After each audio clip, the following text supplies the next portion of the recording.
de hacer. Y entonces lo castigan empujando una roca a la cual él está encadenado hasta el pináculo del infierno y tiene que ponerla allí en ese pináculo puntiagudo, nunca puede ponerla allí, siempre se resbala y lo arrastra hasta el fondo y tiene que empezar otra vez. Así, eso es el estado mental de los seres humanos ciudadanos de hoy en día, los seres humanos que viven en las ciudades. Totalmente, todo ese castigo infernal es el que estamos viviendo nosotros en este momento. También el mito del golem en la tradición de los Hasidim, y se supone que mucho antes, es una tradición hebrea muy antigua, la estatuilla que la animan con Aleph Mem y Tau, circunambulando el templo para que le sirva, y entonces después que creciera mucho tenían que borrar la Aleph, que significa verdad en el sentido, la palabra era Emet, que significa efectividad, y entonces al borrarle la Aleph quedaba Met, que es muerte. Y ahí la estatuilla se disolvía, el homúnculo y se volvía barro. Pero una vez se distrajeron, el homúnculo creyó demasiado, le borraron la Aleph y el barro fue tanto que los aplastó y los mató. Es lo que estaría a punto de sucedernos si no erradicamos la alienación. Bien. Bueno, hay más ejemplos, pero no tenemos tiempo. Entonces, lo que se ha reducido al absurdo es este error que se ilustró con la imagen de los hombres y el elefante, el error de Spinoza, el sentirnos separados, la alienación, en otras palabras, el sentirnos separados del todo y el creer que cada parte del todo es independiente. Ese error es el que ha alcanzado la reducción al absurdo en la crisis ecológica. ¿Por qué? Porque es ese error el que nos hizo producir la crisis ecológica. Nos hizo oponernos a la naturaleza porque nos sentimos cada vez más separados de ella y en un momento dado nos sentimos amenazados por ella y quisimos arrancarle todo lo que podíamos disfrutar y destruir todo lo que nos molestaba y matamos el elefante. Estamos a punto de matar el elefante que somos nosotros mismos, del que somos parte, del que somos un elemento que no puede sobrevivir sin el resto del elefante. Bien. Este proyecto, pues, ya se encuentra en el libro del Génesis, ¿verdad? Cuando nos dice, fructificad y multiplicaos y llenad la tierra y subyugadla, y tener dominio sobre los peces del mar y sobre las aves del aire y sobre todas las cosas vivientes que se muevan sobre la tierra. Y luego, también en la tradición indoeuropea tenemos la tradición gnóstica que considera que el alma es bueno, el cuerpo es malo, el alma se contamina cuando se mete en el cuerpo y hay que purificarse, etc. Y se transforma en un proyecto con Descartes, que nos dice, Renato Descartes, ¿verdad?, que nos dice que el hombre debe llegar a ser el amo y señor de la naturaleza, y esa es la parte católica racionalista. Y por la parte protestante empirista, Francis Bacon, quien en el nacimiento masculino del tiempo nos dice: vengo en verdad trayendo a vosotros la naturaleza con todos sus hijos, para sujetarla a vuestro servicio y hacerla vuestra esclava, de modo que pueda realizar mi único deseo terrenal, que es el de estirar los límites deplorablemente estrechos del dominio del hombre sobre el universo a sus solteras prometidas. Entonces, este viene siendo el proyecto que ha alcanzado su reducción al absurdo en la crisis ecológica. Y no solo el proyecto, sino la alienación cuya exacerbación dio lugar a él. Y por lo tanto, lo que exige la crisis ecológica es nada menos y nada más que la erradicación de la alienación y, por supuesto, de todos los proyectos que surgieron de su exacerbación a lo largo de toda esta degeneración. Bueno, en la tradición semítica judeo-cristiano-musulmana tenemos el mito del jardín del Edén, que representaría lo que yo llamé el estado de comunión antes, ¿verdad? Este estado de comunión es total plenitud y perfección, o sea, nos sentimos totalmente plenos. ¿Por qué nos sentimos plenos? Porque no nos sentimos separados del continuo de energía.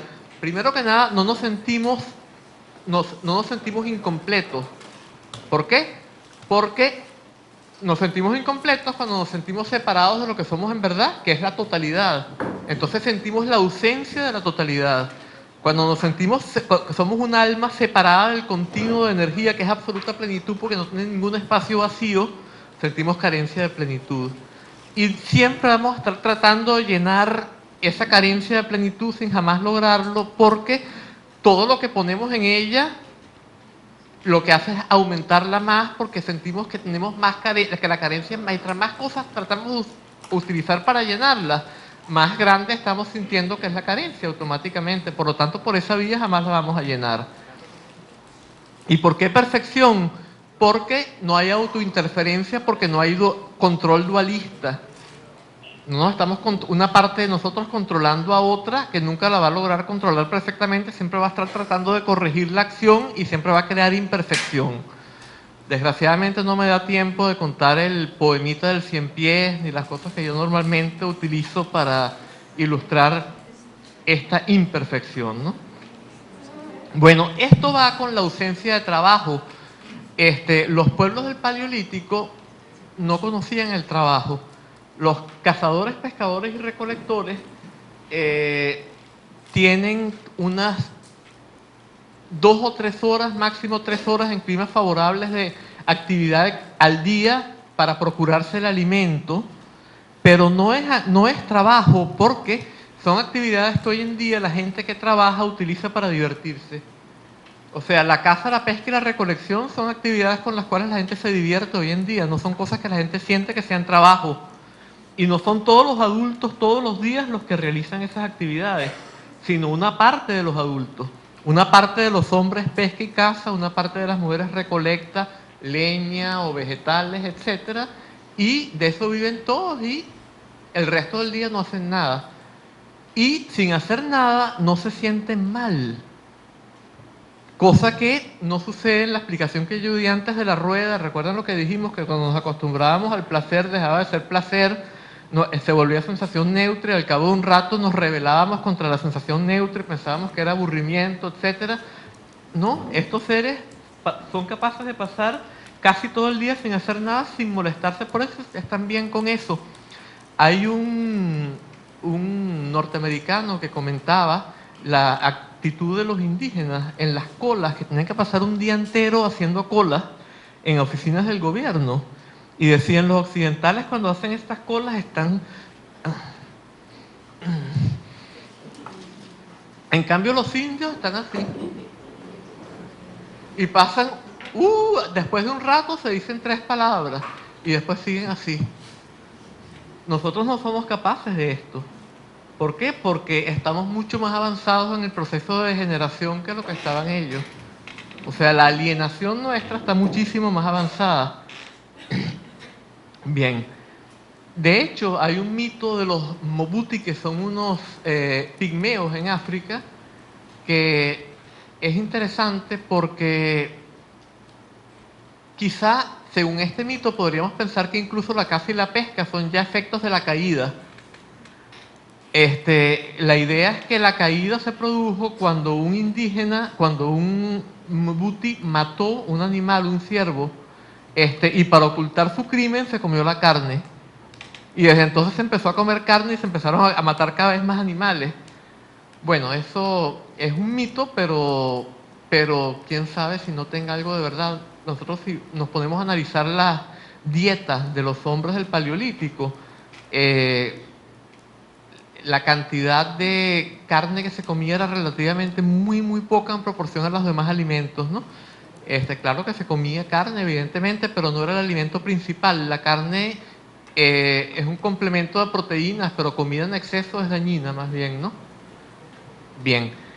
En todo caso, el arte del Paleolítico podría indicar este predominio, podría ser un reflejo del predominio de este estado de comunión, porque no tiene referencia a dioses.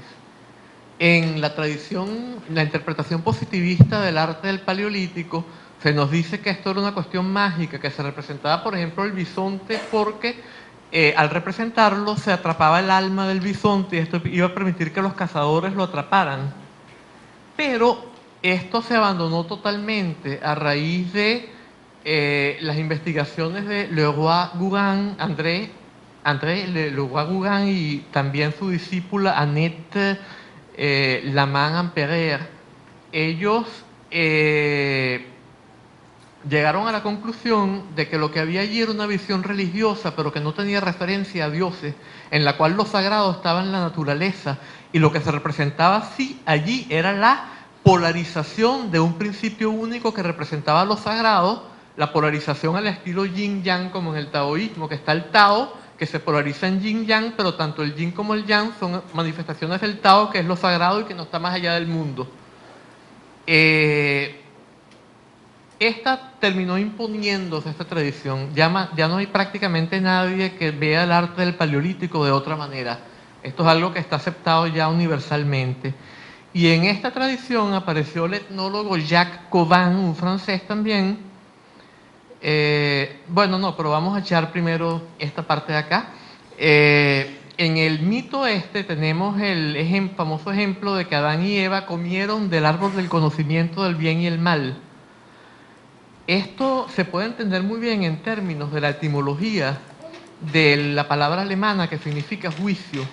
Juicio en alemán es Urteil. Ur es originario y Teil es partición, como tallare en italiano, como, bueno, tantas palabras en distintos idiomas, ¿no? El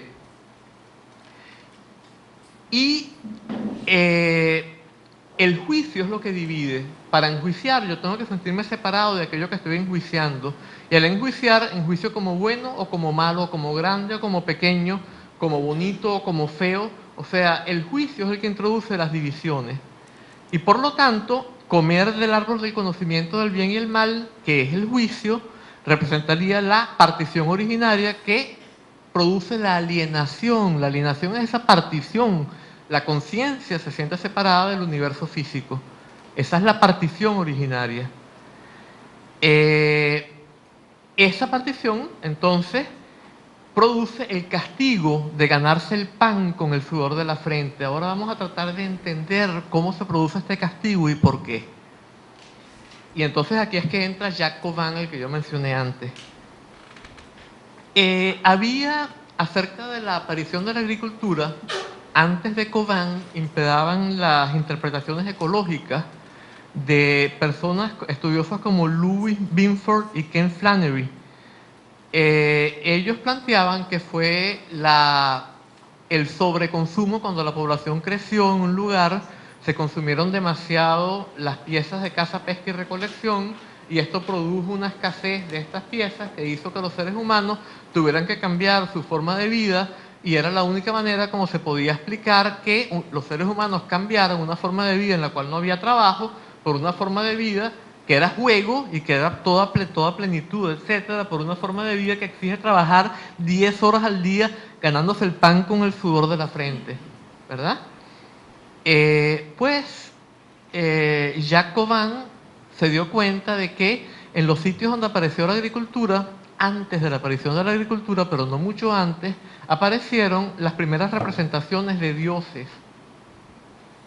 Los dioses allá arriba en el cielo, un dios masculino con cabeza de toro y una diosa hembra, esta famosa Venus, con formas femeninas muy protuberantes, o sea, con una feminidad muy exagerada, y de alguna manera los seres humanos aquí abajo con los brazos extendidos hacia ellos como pidiendo clemencia o ayuda.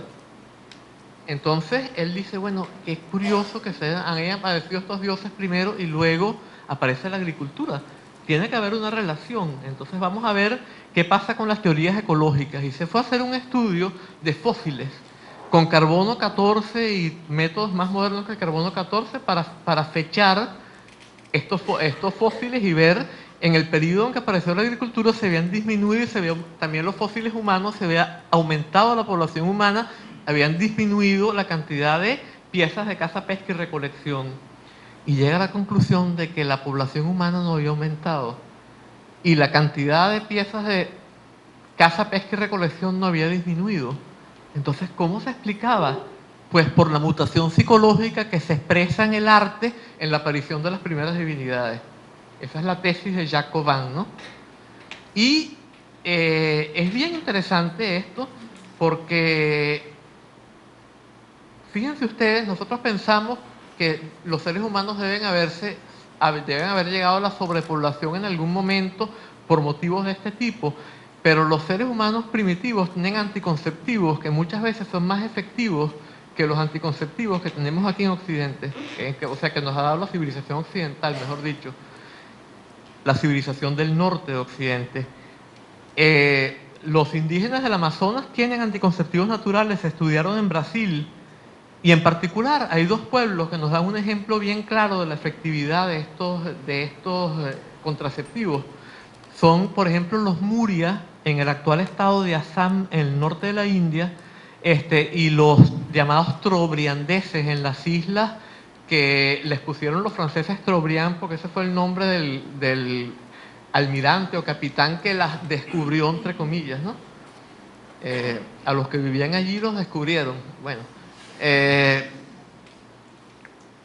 cuando los niños en estas dos sociedades llegaban a los 7 años, 8 años, niños y niñas se iban a vivir en una gran choza enorme donde vivían solo ellos y no entraban adultos. Y entonces en esa choza ellos tenían una libertad absoluta, no solo tenían libertad, sino que se los estimulaba para que experimentaran con su sexualidad, su erotismo, a fondo, lo más que pudieran. Y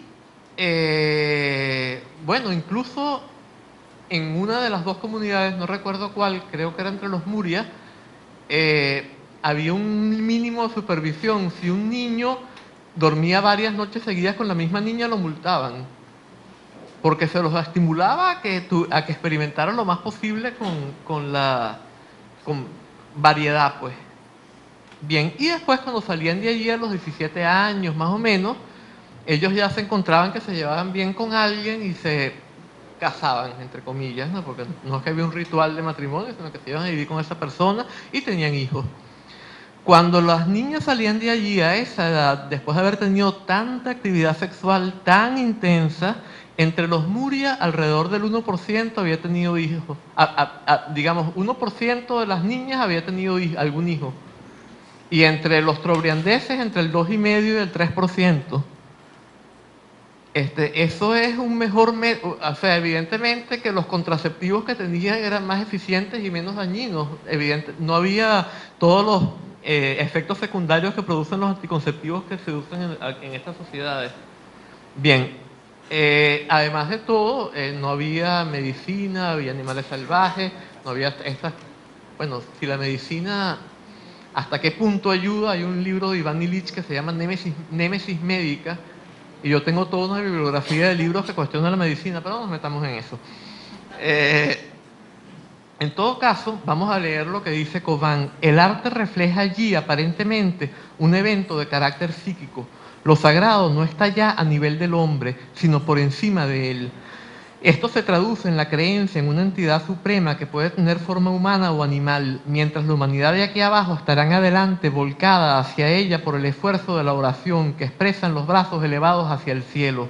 No es solo entonces la diosa la primera instancia suprema en forma humana, o sea que el origen y la supremacía del mundo natural es concebido por el hombre por vez primera a su imagen y semejanza, incluyendo el poder psíquico que expresa la mirada de las estatuillas, sino que el plano divino es aquel en el cual los contrarios se juntan y las tensiones se resuelven.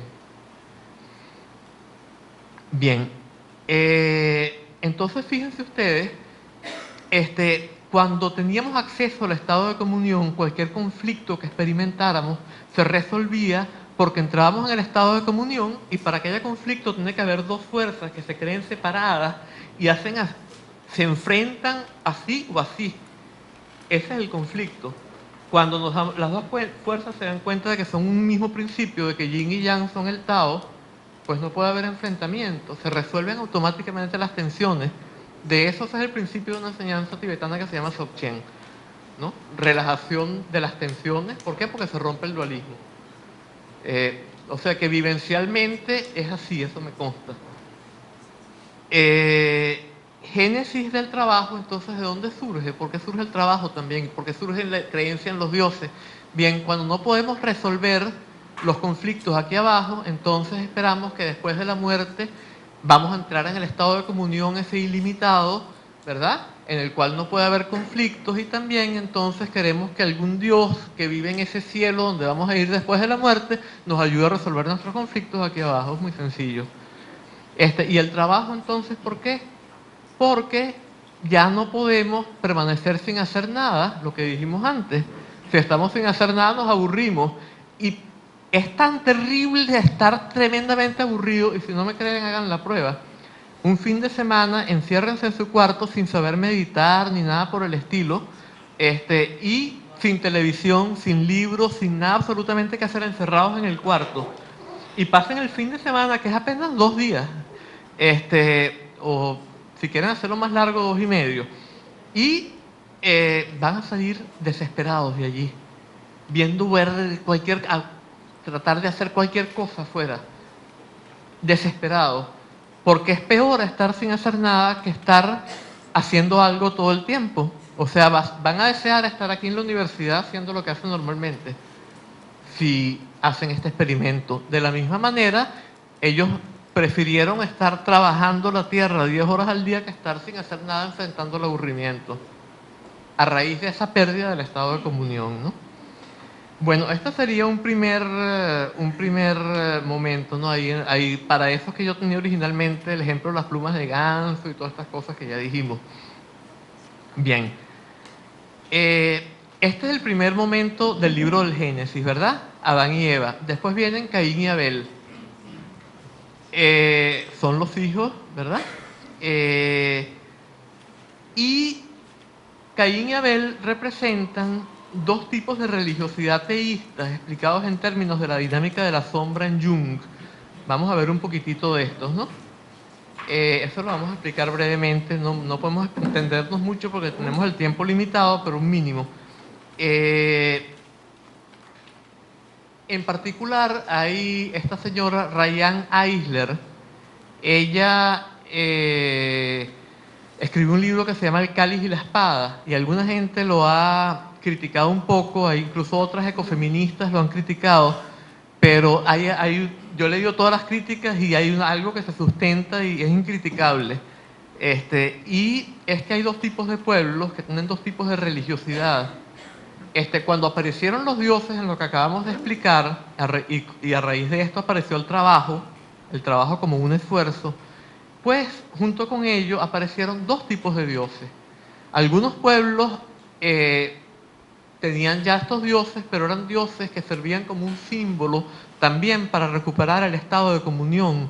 Claro, ya no era tan fácil acceder a él, se les imploraba, se los utilizaba para todo esto, había la esperanza de renacer en un cielo después de la muerte, pero al mismo tiempo se los utilizaba todavía como un símbolo para entrar en el estado de comunión. Y esto sucede con dioses como Shiva en el shivaísmo, Zurvan en el zurvanismo persa, Osiris en Egipto, Dionisos en Grecia, etc. Todos son dioses que están relacionados, en verdad, según las investigaciones, en parte las de Alanda Nielú en Shiva y Dionisos, y según las mías propias, en base a otras investigaciones de otros que no tenemos tiempo de mencionar, pero todo eso está en el libro de la alienación si les interesa. Entonces, se produce la división surgen estos 2 tipos de dioses, ¿no? Los dioses de la comunión y los dioses de la guerra son los otros.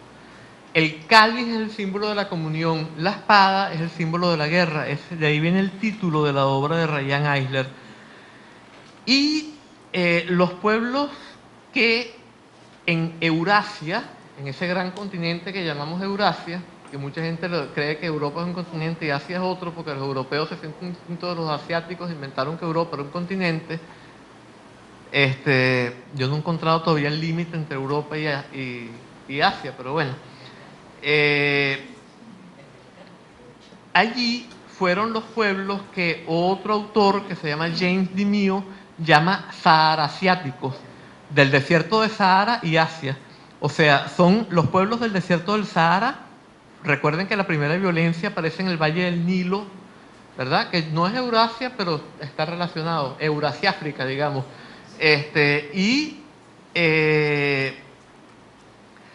Los semitas que están en los desiertos de Israel, del Sinaí y de Arabia, y los indoeuropeos que están en el Cáucaso, en las zonas áridas del Cáucaso. Todos estos pueblos son los que desarrollan las religiones de la espada. Y son los pueblos que inventan la represión sexual, la represión de los hijos, el sexismo, o sea, la represión de las mujeres, la opresión de unos sobre otros, unos que tienen y unos que no tienen, unos que dominan y otros que son dominados. Todos estos vicios surgen en estos pueblos. Y luego estos pueblos empiezan a atacar a sus vecinos. ¿Por qué? Bueno, empiezan a atacar a los vecinos porque todos estos pueblos están en regiones áridas. Y en las regiones áridas solo se puede criar animales, en particular sobre todo animales tales como caprinos, ganado caprino, algunas ovejas, bueno, según el lugar, un tipo de animales u otros. Y evidentemente lo único que producen estos animales es carne. Uno no puede vivir solo de carne, no solo de carne vive el hombre. Los pueblos que viven solo de carne, por un tiempo, por ejemplo los esquimales, hay un tiempo en que solo tienen carne, empiezan a ponerse flacos y demasiados.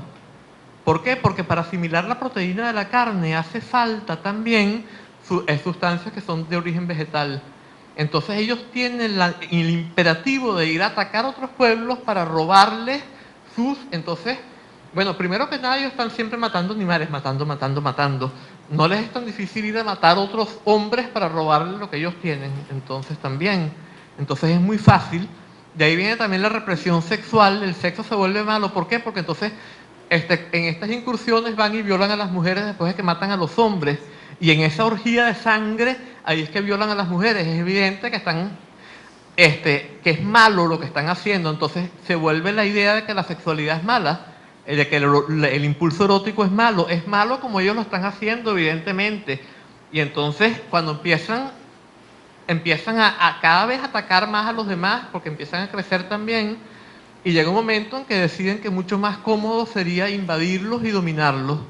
Y entonces estos pueblos empiezan a dominar a todos los demás pueblos y con ellos le transmiten sus vicios y le transmiten también sus religiones, que son las religiones donde está la cuestión de la represión sexual, y le transmiten el sexismo, la represión sobre los hijos, absolutamente todas estas cosas. Pero evidentemente que, no sé si, me imagino que la mayor parte de ustedes no estará familiarizado con lo que Jung llamó la dinámica de la sombra. Es que todo lo que yo considero malo en mí mismo, yo lo veo en alguien fuera de mí, porque yo no me quiero sentir mal yo. O sea, el chivo expiatorio, yo necesito ver lo malo en otra persona, condenarlo en esa otra persona, y de ser posible incluso destruirlo en esa otra persona, destruyendo a la otra persona. Por eso fue que, por ejemplo, los nazis destruyeron a los judíos, que ahora Israel también tiene una política con los palestinos, etcétera, etcétera. O sea, es la misma dinámica que se reproduce a sí misma. Claro, Jung pensaba que esto era una herencia que teníamos de nuestros ancestros animales que eran violentos. Pero esto no es posible si no existía la violencia en la prehistoria. Entonces, ¿cómo se puede explicar esto? Pues mi manera de explicarlo es la siguiente. Esto surge de la represión de los niños. Cuando un niño se lo reprime, él se transforma en el objeto vergonzoso que la madre que lo reprime ve como él y se siente muy mal. Y él siente que es eso. Y luego la madre le ofrece una identidad positiva para que él se adapte a lo que espera la sociedad como comportamiento de sus miembros. Y entonces, pero eso queda allí. Él sigue sintiendo que en el fondo él es eso. Y yo explico esto como lo que Susan Isaacs, una psicoanalista discípula de Melanie Klein, llama la fantasía inconsciente. Fantasía con PH en el caso de ella. En francés, lo que Freud llamó fantasía lo tradujeron como fantasma. Entonces, la fantasía inconsciente, cuando lo traducen al francés, se transforma en el fantasma inconsciente, pero escrito con PH y no con F. Y es una fantasía sobre mí mismo, que yo soy ese objeto vergonzoso que mi madre percibió como yo, y que yo sentí que yo era y que me sentí muy mal siéndolo, y yo no quiero hacer eso, entonces necesito ver eso en otra persona para sentirme yo bien. Y de ahí vendría la dinámica de la sombra, no vendría de nuestros ancestros animales, sería un resultado de la degeneración, ¿verdad?, que produjo la represión de los niños a través de ciertas conductas que son lo que los griegos llamaron nomos, como distinto de physis. Yo tengo que adaptarme a una convención social que es arbitraria, que en cada sociedad es diferente. Si yo erupto después de una comida en Occidente, es horroroso, pero si me invitan en Arabia a comer y yo no erupto, es horroroso, porque no estuve satisfecho con lo que me ofrecieron. Eruptar es el símbolo de que estoy satisfecho.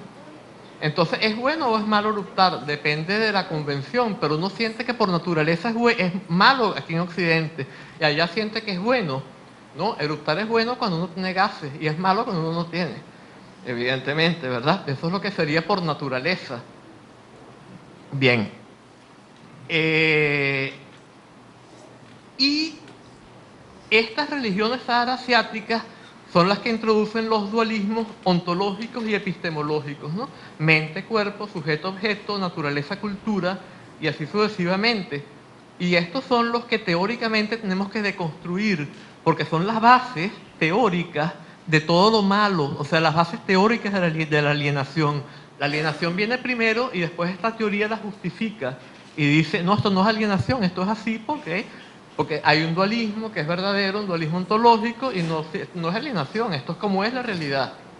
Entonces, aquí hay una meta-alienación, una alienación con respecto a la propia alienación y un meta-error, un error acerca del error. ¿Por qué? Porque no nos damos cuenta de que el error es un error, sino que creemos que es la realidad, la verdadera condición de la realidad. Bien. Y en la tradición indoeuropea es la tradición órfica, ¿verdad? Orfeo, la que tiene ese dualismo. El cuerpo es malo, el alma es buena. El cuerpo se corrompe cuando entra en el alma y hay que purificarlo, como con los misterios. Luego los pitagóricos inventan que es con las matemáticas y la música. ¿Por qué? Porque son incorpóreas. Y entonces, practicándolas, nos alejamos de lo corpóreo. Y de esta manera el alma se purifica, porque se purifica de la contaminación con lo corpóreo. Y en Occidente, los pitagóricos son los primeros que empiezan con el proyecto científico-tecnológico. Desarrollan una ciencia y tecnología bastante avanzada, sobre todo en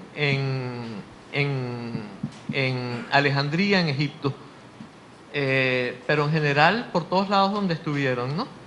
Y después, cuando viene el cristianismo, que es una revolución de comunión en la tradición semítica, que es de la espada, pero que después va a terminar transformándose también en de la espada. ¿Por qué? Porque se cuela el Antiguo Testamento, luego el Vaticano se transforma en un poder político y en un poder económico, y entonces termina transformándose el cristianismo también en una religión de la espada.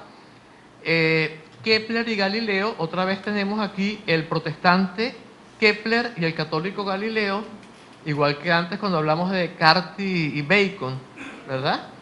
Ellos lo que hacen es eliminan la física aristotélica, que era la que había imperado hasta este momento, y restablecen la tradición platónica, porque Platón es otro órfico también. De hecho, Platón, yo explico la filosofía de Platón como una síntesis entre Parménides y Pitágoras. O sea, digamos Parménides y Pitágoras.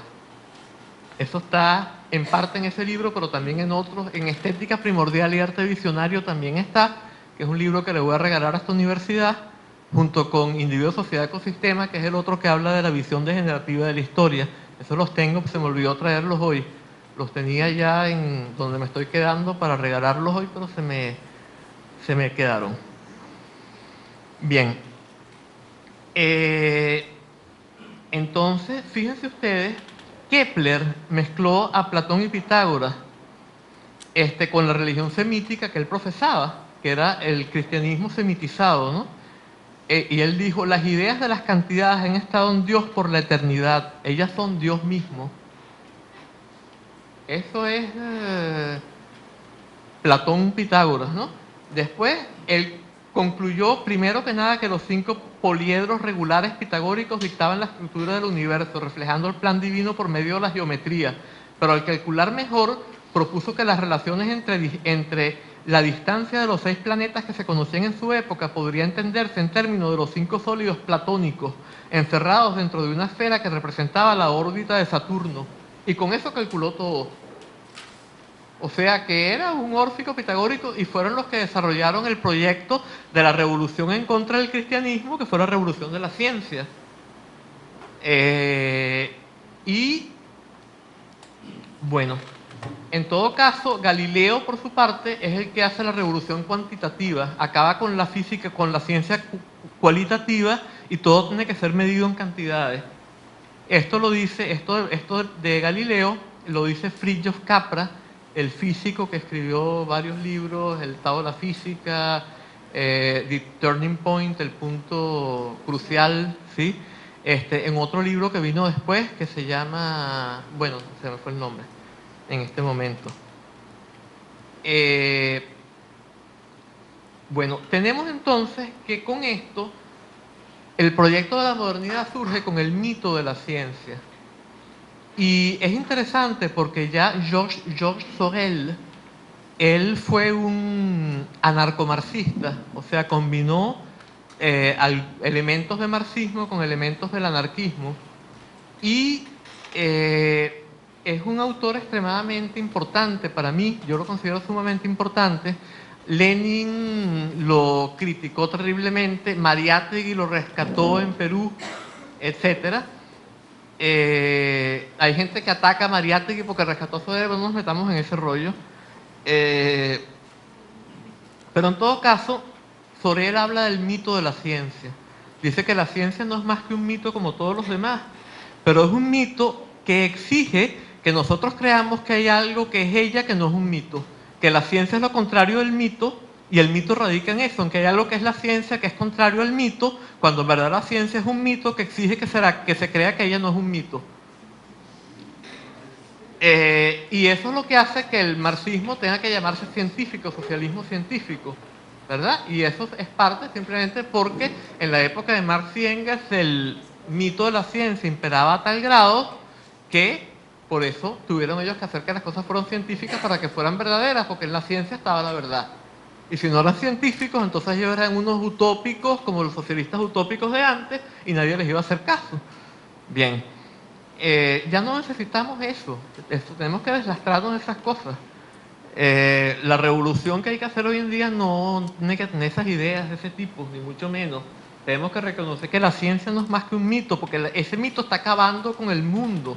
Es el que desarrolló la tecnología y desarrolló toda la creencia que desarrolla el proyecto que Gregory Bateson llamó propósito consciente en contra de la naturaleza, que es el proyecto científico-tecnológico de conquista del universo y destrucción del universo material.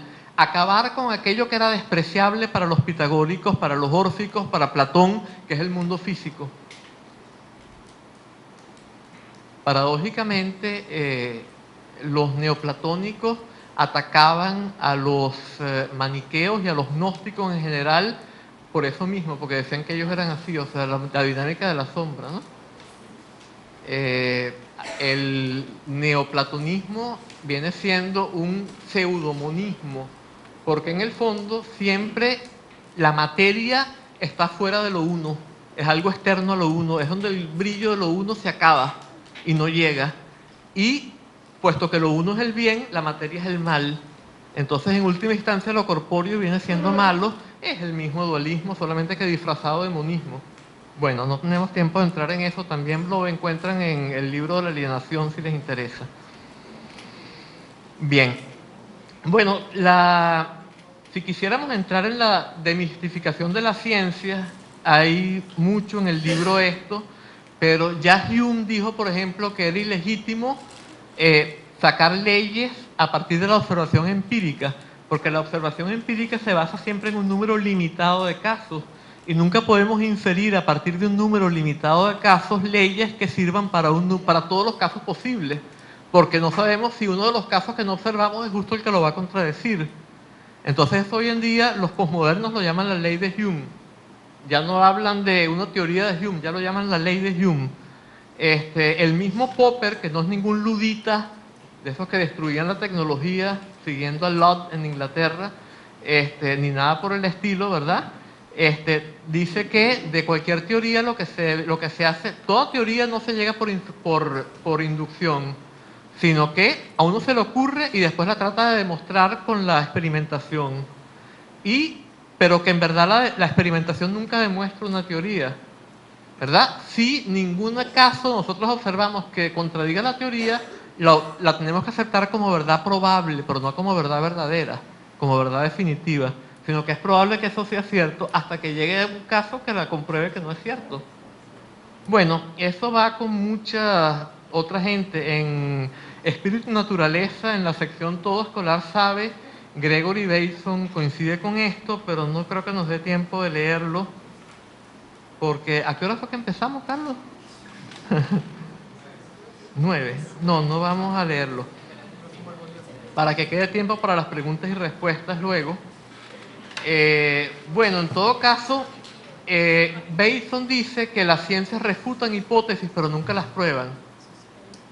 Y habla de las secuencias estocásticas y todas estas cosas. Los que amantes de Bateson recordarán, ¿verdad?, de qué se trata.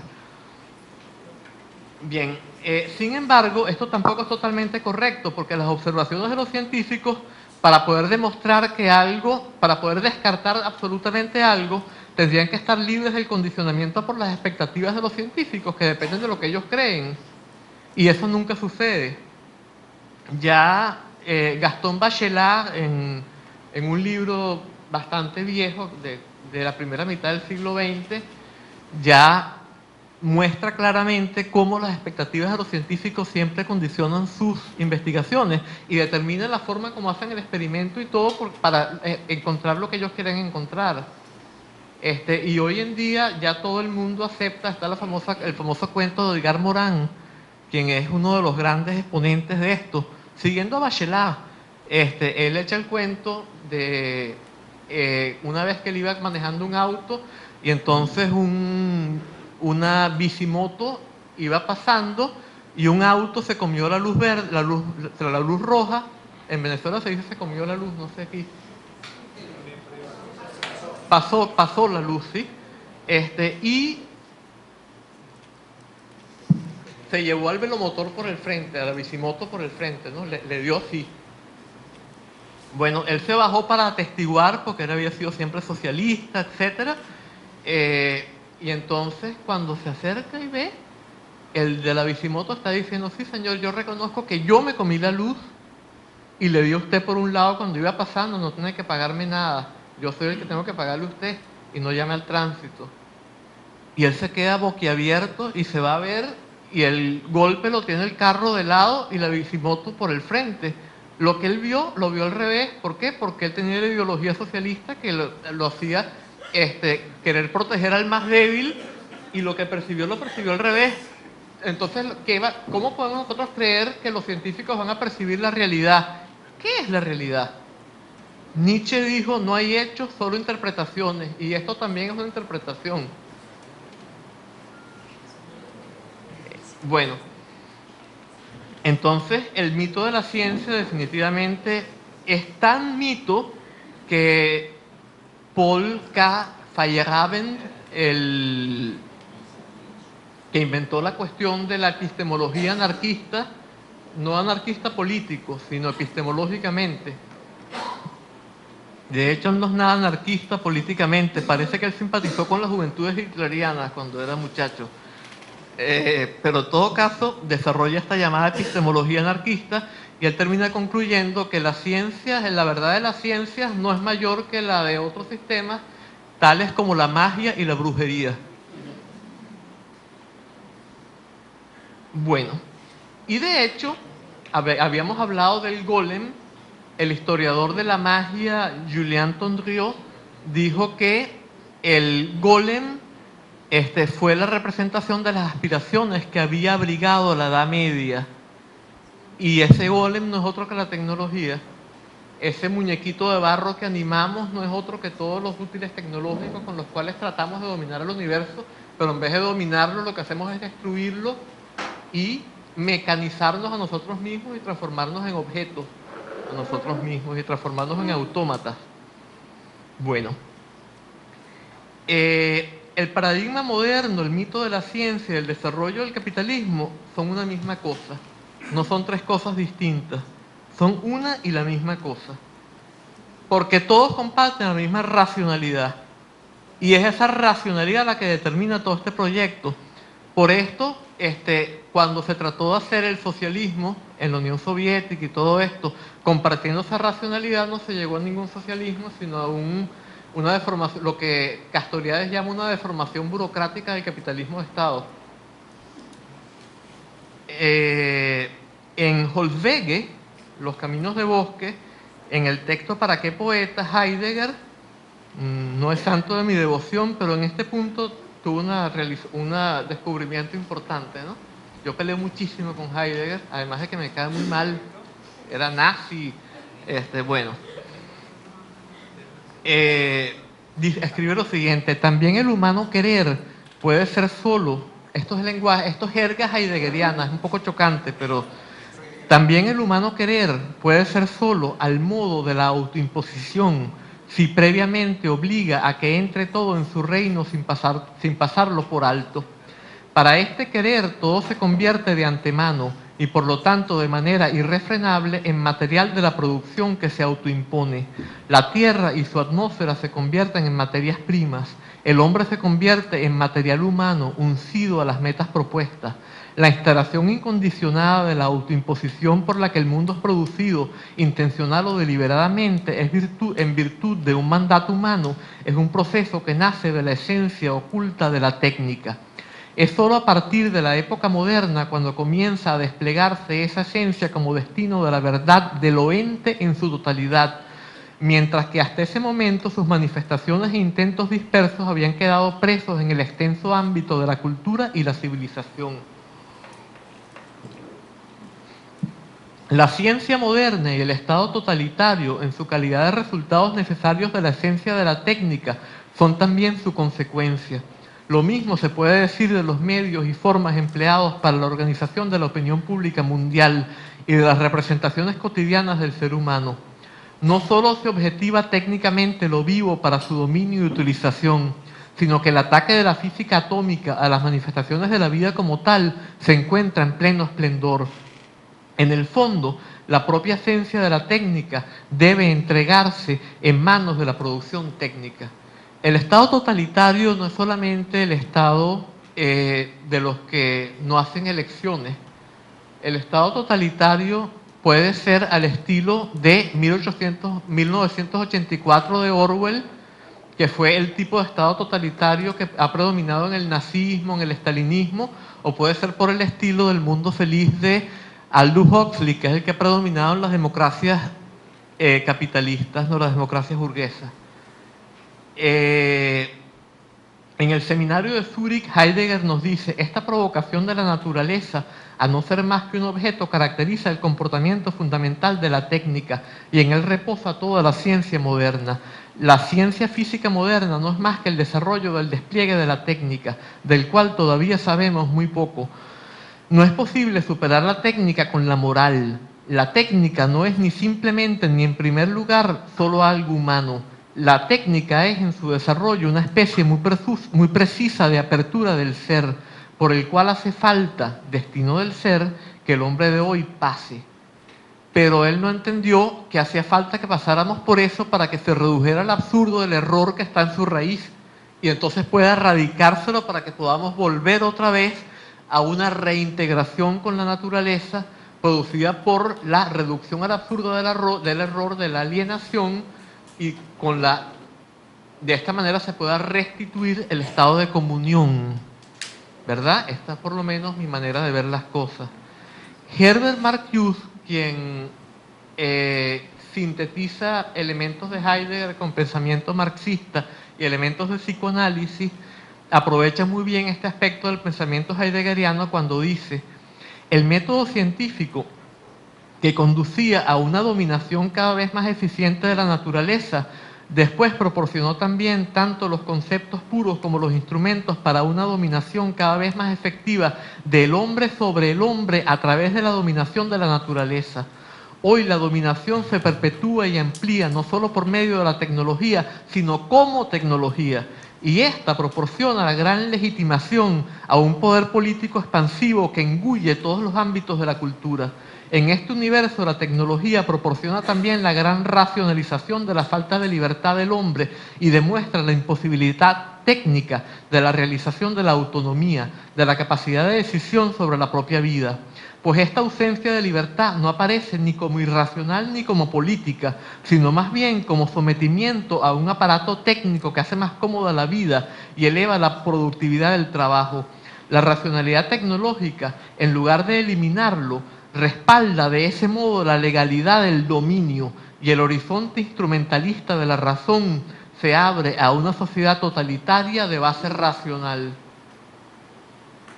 Claro está, la vida se hace más cómoda y la productividad del trabajo se eleva solo a corto plazo, porque a la larga la crisis ecológica, ¿verdad?, incluyendo en ella los conflictos sociales y personales producida por ese proyecto tecnológico que es inherente al proyecto científico, hace que nuestra existencia se vuelva infernal y termina destruyendo la base misma de la producción.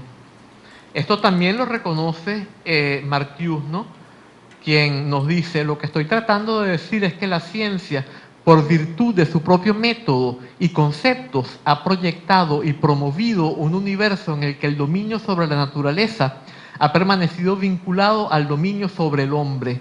Un vínculo que tiende a ser fatal para este universo como un todo. Ahí está lo que yo estaba diciendo, ya lo había dicho Marcuse de alguna manera.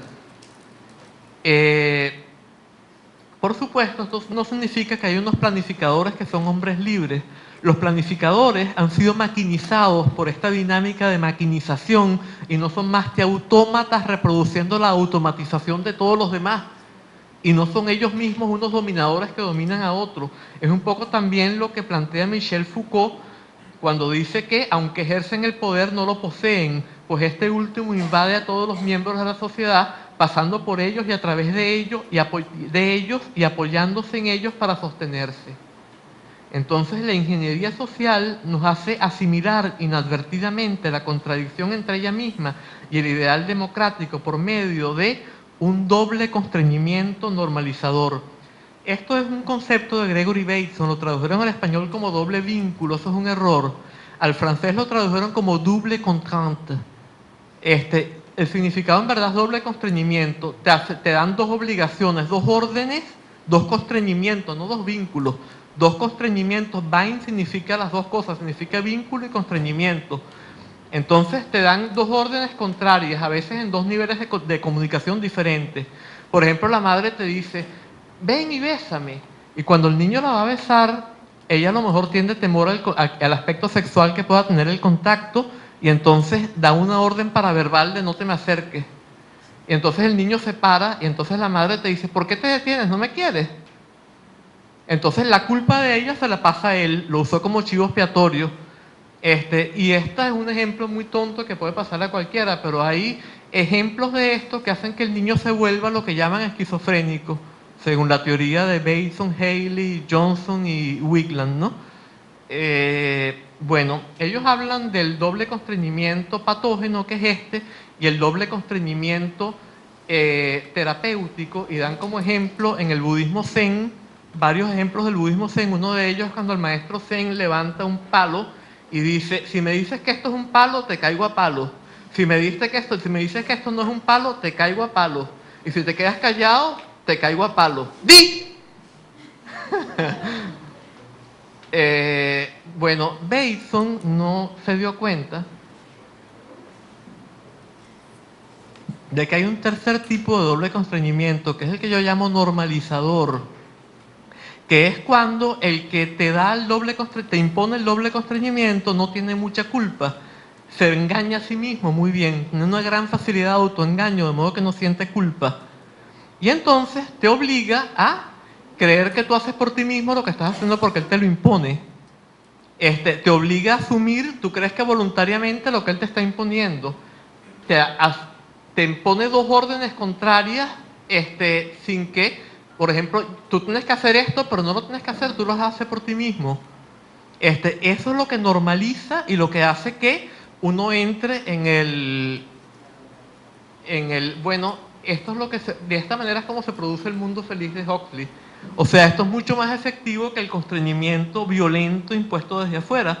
Este es uno de los muchos motivos por el cual la Unión Soviética colapsó y Occidente siguió adelante, destruyendo el mundo, llegando a la crisis ecológica más extrema y llegando a esta crisis económica que no creamos que es una cosa momentánea que se va a solucionar. Puede que haya un repunte, pero un repunte ¿a costa de qué? ¿De dónde vino esta crisis? De que se estaba produciendo una cantidad de dólares enormes, porque esa es la manera como se sostiene el sistema norteamericano. Dólares que todos los demás países usan dólares y ellos emiten dólares y emiten dólares. De repente hay demasiados dólares en el mercado, entonces ¿qué pasa? Hay que canalizarlos comprando casas, hipotecando, entonces surgen las hipotecas, entonces también la bolsa,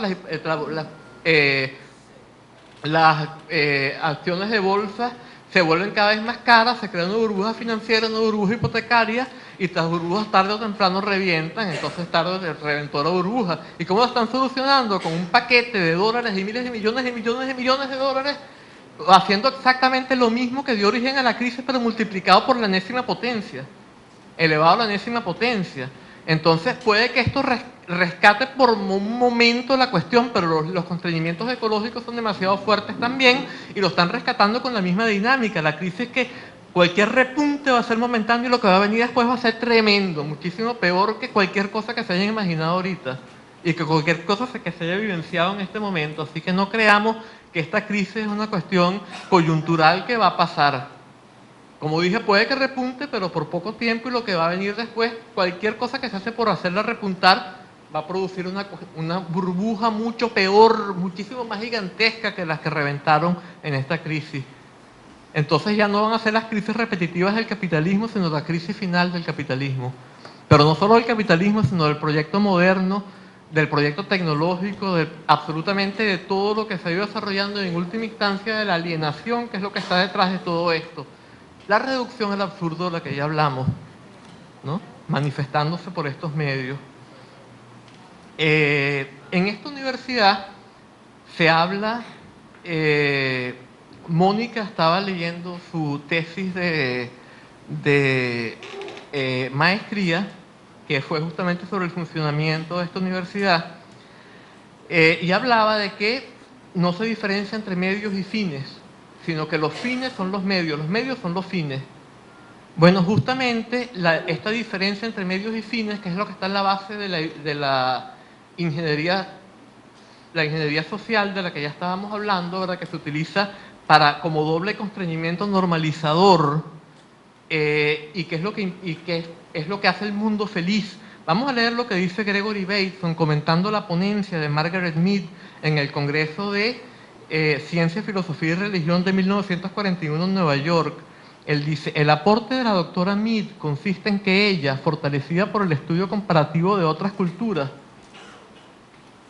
logró trascender los hábitos de pensamiento habituales en su propia cultura y pudo decir virtualmente lo siguiente: antes de aplicar las ciencias sociales a nuestros asuntos nacionales, tenemos que reexaminar y cambiar nuestros hábitos de pensamiento con respecto a los medios y los fines. Hemos aprendido en nuestra inserción cultural a clasificar las conductas en fines y medios, y si seguimos definiendo los fines como separados de los medios y aplicando las ciencias sociales como medios crudamente instrumentales, usando las recetas de las ciencias para manipular a las personas, llegaremos a un sistema de vida totalitario y no a un sistema democrático. La solución que ella propone es que observemos la dirección y los valores implícitos en los medios, en vez de mirar más allá, hacia una meta definida en un plan de acción, y luego reflexionar sobre esa meta preguntándonos si justifica o no justifica los medios empleados en la manipulación.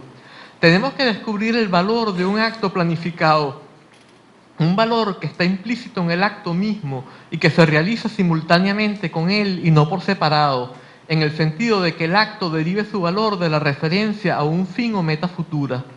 Hay una discrepancia básica y fundamental entre la ingeniería social, manipular a la gente para lograr una sociedad planeada de antemano en todo detalle, y el ideal de la democracia, el supremo valor y responsabilidad moral de la persona humana individual.